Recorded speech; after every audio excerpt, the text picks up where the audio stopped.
I knew something was off the second he ordered champagne. My husband only ever does that when he's about to deliver bad news, like the time he told me he crashed my car.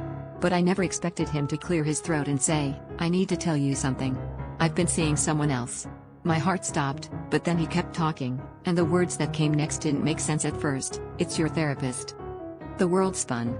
He couldn't mean my therapist, the one who spent months helping me untangle my anxiety, who knew every raw nerve and secret.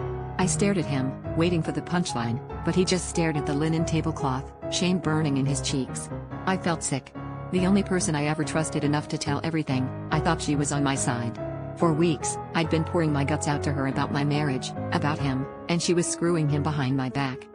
I wanted to scream, to throw my wine in his face, to call her up right then and there, but all I managed was, "How long?"